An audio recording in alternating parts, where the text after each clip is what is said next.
বাজার থেকে 2 KG apple নিয়ে আসো। এখন তুমি বলে আপেল নিয়ে আসো, আপনি এটারও আপেল, এটা কি আপেল? এখানে আপেলের নাম লেখা। আপেল কোথায়? বাজারে অথবা গাছে।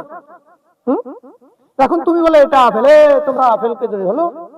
এই আমাদের সমাজে খুব জটিল কথা আজকে বলতেছি। তাহলে হাবলিল্লাহ বলেছে, ওয়াতাসিমু বিহাবলিল্লাহি জামিআ ওয়া লা তাফাররাকু, তোমরা আল্লাহর রজ্জুকে, আল্লাহর রশি কি করো, শক্তভাবে আঁকড়ে ধরো।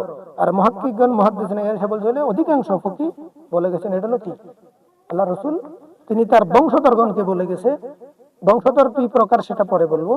হ্যাঁ, বংশধরকেই আঁকড়ে ধরার কথা বলা হয়েছে।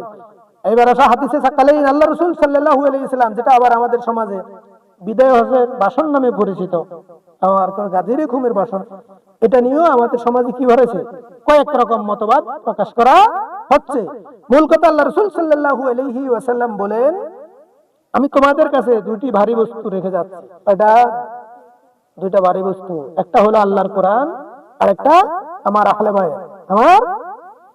তোমরা আহলে বাইতের সাথে যেমন সম্পর্ক থাকো, এই 2টি কখনো পথভ্রষ্ট হবে না, পদচ্যুত হবে না, ভুল পথে যাবে না। হাসরের ময়দানে অর্থাৎ কিয়ামতের ময়দানে আমার সাথে মিলিত হওয়া পর্যন্ত, এক কথা বলা যায়, পৃথিবী যতদিন জীবিত থাকবে ততদিন তারা কখনো ভুল পথে যাবে না।